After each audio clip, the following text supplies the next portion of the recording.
What if I told you that the real reason you're not enjoying life as a highly sensitive person is not actually due to the fact that you are inherently more sensitive than others?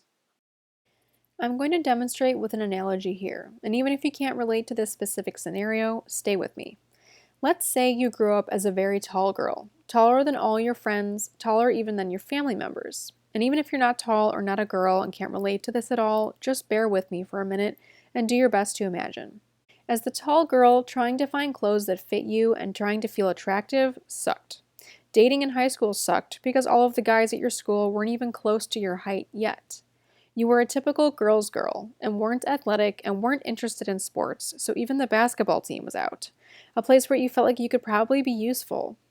When you went to pose in pictures with your friends, you always felt like the odd one out, even would bend your knees and stand behind the other girls to blend in. You watched your friends go on date after date, but no one ever wanted to ask you out because your height was intimidating. Your whole life, you wished you could just not be the tall girl. You got made fun of for it, something completely out of your control. You didn't see there being any benefit, it only made your life experience worse. Then one day, as an adult, a good friend of yours that happens to be a photographer points out that you are really photogenic and should consider modeling. As a girl who was always interested in fashion but never felt like she fit into the trending clothes, and as a girl who had a strong feminine side but never really got to show it, and someone who never really felt all that pretty or feminine in her social circles previously, you actually are really into the idea and it sounds fun, so you try it. You realize after your first couple of gigs how much in this specific industry who you are naturally is something that is considered to be very valuable, because a lot of fashion models are really tall. Tall on camera looks really good and makes fashion images more dramatic. In this environment, you are exactly what is needed. You are valuable. You are considered attractive. You fit in and can utilize this feature of yourself to your benefit and career success. You finally feel like you're in a space where it's actually incredibly valuable and beneficial for you to be exactly who you are. You also soon after are introduced to a guy through a friend from work who is a professional basketball player, who is even taller than you are. He loves the fact that you are tall like him, and is so glad that you aren't into sports or an athlete yourself because he really values being able to switch gears and not make his whole life about basketball. He loves your feminine side, and you both enjoy the fact that standing together, you guys fit, and both feel completely normal, accepted, and at ease. Spending time with this person is easy and natural, so much so that you both completely forget about your height the longer you spend time together. You have enough in common to relate and enough that is different to learn from each other. In this relationship, you feel desired, valuable, and lovable just the way that you are. That you are exactly what this person was looking for, and vice versa. The two of you end up moving in together, and specifically choose a home that has tall ceilings and high cabinets and countertops. You finally feel like your surroundings suit you, and that you are exactly where you belong, and can finally focus not on your height, but simply on living your life. In fact, at this stage in your life, you actually love that you are tall, because it has guided you to all of what you have now, which is way more fulfilling than trying to hide yourself in the attempt to blend in ever was. You're glad all those years earlier that you hadn't been able to do anything about your height, because now you recognize that embracing your trait was the answer all along. And without it, you wouldn't be who you are, which is someone you actually are really proud of, now that the world around you is in alignment with you, and you've stopped trying to change who you are to align with it instead. Okay, so why this long, drawn out example? Because I wanted to give you an example of someone else with a trait that they were born with that they cannot change, that dramatically impacted and affected their life and made it challenging. That what made this trait present as a challenge in their life was much more due to the types of relationships and environments this person was previously in, rather than the trait itself being inherently bad. If you're not having the best time as an HSP right now, take a minute to entertain this idea. It's likely that in truth, it's not actually that you wish you weren't an HSP. It's that you wish being sensitive didn't feel like such a disadvantage. It's that you wish it was more acceptable to be who you are. It's that you wish the world was more supportive. It's that you wish you could succeed in the workplace while being sensitive. It's that you wished you could find a relationship in which it was okay to be sensitive, in which it was desired to be sensitive. It's that you don't feel you are lovable, capable, accepted, or valued because of the feedback you've been getting from your current and past environments and relationships about the fact that you are sensitive. It's not that the trait itself sucks, it's that your experience of being sensitive sucks if you are in the wrong relationships, the wrong job, the wrong environment. This quote says it all. When a flower doesn't bloom, you fix the environment in which it grows, not the flower. If you're able to recognize that you don't need to change yourself in order to suit your environment, that you instead need to do what you can to adjust your surroundings so that they suit you, you become liberated from the belief that being sensitive is somehow wrong, that you are somehow wrong for naturally being exactly who you are. Maybe you're thinking, well, wait a second, being super tall is definitely more socially acceptable than being super sensitive. And maybe that's true. Living in a modern world that values and is driven by productivity, multitasking, constant achievements, and striving for working harder, working faster, making more money, producing more outcomes, with far too much information that any of our brains have evolved to keep up with, can make being a highly sensitive person in this day and age really challenging. There may be a lot of environments and relationships where being your sensitive self is not ideal or valuable, but that does not mean that you, as a highly sensitive person, aren't inherently valuable. That doesn't mean that there aren't relationships and environments in which your sensitive self can be incredibly valued. Just because they aren't as common doesn't mean that they don't exist. Just like we as HSPs are not as common, but definitely exist. The highly sensitive kid that grows up feeling ridiculed for being sensitive, for having a hard time keeping up with the demands of taking several classes at once in the busy school environments, that isn't interested in the huge parties or listening to the loud music, or taking too many uncalculated risks, who later becomes an author or artist, counselor, craftsman, tutor, or consultant, who works from home or in their own private office space, whose insights are deeply valued by their audience, who sells thousands and thousands of copies of their book, or their product, or their course, has a cozy, quiet home with a spouse that not only accepts them for being who they are, but loves them for it, will tell you that it was never the fact that they were sensitive that was wrong. It was the previously unsupportive environments and relationships that were wrong. If you are feeling overwhelmed, unappreciated, unhappy, and stressed as an HSP, take some time and think about how those things could be turned on its head if your surroundings were more supportive and appreciative of your trait.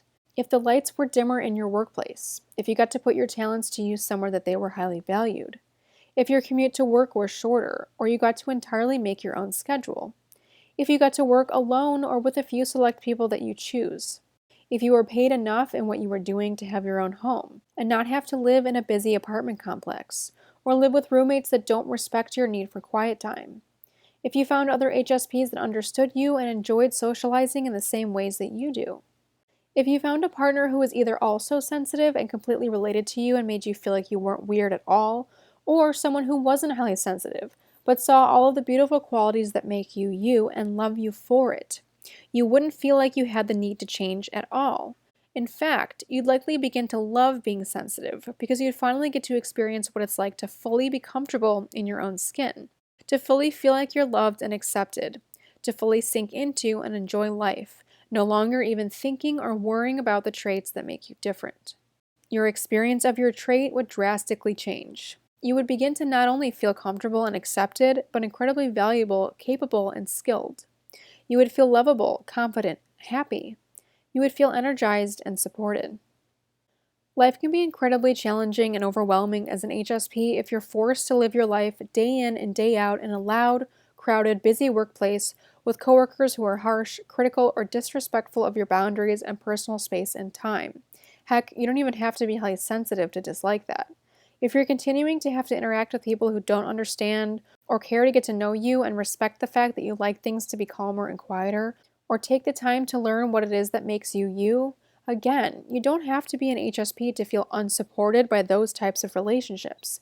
Being in any kind of unsupportive environment or relationship, no matter who you are, can make you feel unappreciated, not good enough, and that you are what is wrong in the equation. If you don't feel like who you inherently are is a good fit for your surroundings, don't assume it's you that's wrong. If you aren't valued for your uniqueness, you're in the wrong place. Period. So instead of turning that frustration about your experience inwards towards yourself, trying to banish your own inherent trait and enter a battle with yourself that you'll never win. Spend your energy brainstorming and coming up with creative ways in which you can adjust what's around you. Make your environment suit you, and don't shame yourself for not fitting into the environment. Just find a new one. If the news is too much, too divisive, too fear-based, don't watch it. If living in the city is too much, move to the suburbs or a more secluded place near nature. If you hate your job or keep moving from one workplace to the next feeling completely mistreated and undervalued, raise your standards and keep looking. The worst thing we can do to ourselves is to start to think that we aren't good enough. The moment you make it about who you fundamentally are, you rob yourself of any power to do anything about the problem. You have the ability at any moment to choose if you want something better. It may take some creativity and planning. It might not be easy to leave your job and start a business. It may be difficult to let go of old friendships and deal with the transition period of being alone before you find new ones. But wouldn't all of that be worth it? Isn't taking steps one day at a time towards a life that is more in alignment with you as a person, your specific dreams, needs, and wants, worth the effort and risk than just succumbing to sentencing yourself to be miserable wherever you are now? Don't blame your trait. It is possible for you to love being an HSP once you experience what it's like to be loved for being an HSP. But it starts with you. It starts with your choice to claim and declare that you deserve better than feeling less than. If you don't enjoy being an HSP where you are right now, go where you would enjoy being an HSP. If you don't feel loved or like you are treated well, go where you would be. If you don't feel valued, go where you would be. I promise the HSP trait is not something that is wrong with you or ruining your life. I hope for every single one of you watching this that someday you'll know for yourself exactly what I mean and get to experience the other side where you will look around and think, I am so glad I am an HSP. So now I'd like to offer you some practical tips and summarize the takeaways from this video. But I first just want to say a quick note as the creator behind this video. I know this video may have seemed like a pretty simple concept and designed to execute these little drawings and animations, but it actually took me over 12 hours to make. If you liked this video and found it helpful, please help me appease the algorithm gods and press any and all of the buttons. Like, share with your friends, subscribe, or comment with your thoughts. Help me get my content out there to other HSPs just like you who are searching for answers. That is ultimately why I create the content that I make and why I've created this channel. Alright, so without further ado, here are some practical tips and action steps to take from this video. If you are feeling like you're not enjoying your life as an HSP, I encourage you to do the following things. Change anything you can about your environment that you don't feel is supportive. This goes for relationships, jobs, physical spaces, and more. Find more supportive relationships and friendships. Remove toxic relationships from your life. Put your energy into the relationships that feel safe. Find a job that, even if it's not necessarily a better or higher paying job, at least has the atmosphere of encouragement, support, inclusion, and growth. If you have noisy neighbors or live in a chaotic neighborhood or living situation, do your best to change this too. Over time, keep moving further and further towards peace, whatever that looks like for you. Get to know more about the trait. If all you've heard about is the negatives, you're missing out on a lot of encouraging information. Or if you know a lot about the trait but feel your experience has only been negative, you may be stuck in a survival state or a post-traumatic state if you've been through trauma, where you are living in a place of fear, out of survival, out of exhaustion, and burnout. If you are walking around really stressed all the time, anyone, HSP or not, would be experiencing the downsides of all of their personality traits at a much higher intensity than they would be if they were thriving, supported, healed, happy, etc. So think about this for yourself as well. Take good care of yourself, show up to the world as your authentic self, and continue to refine your values and what you want to do and experience in this lifetime, and explore any reasons why you might not already be doing these things. Listen to your gut, your intuition, and your body. If your body is speaking to you in the form of any kind of symptom, there is a reason for that. Don't dismiss it or let other people tell you that it's nothing if you truly feel like something is off. Do some research and find a healthcare professional that will listen and will help you get to the bottom of whatever symptoms you are experiencing. If you're interested, I have a program built that walks you through addressing all of these areas of life, that guides you step by step and offers you a community of other HSPs to embark on this journey alongside with, as well as included coaching for support. But regardless of how you go about gathering the information and support that you need, These are all the ideas I would recommend to any struggling HSP. Your HSP trait is like your genetic foundation, a neutral and even positive starting point that has plenty of possibilities and potential to be experienced in negative and positive ways.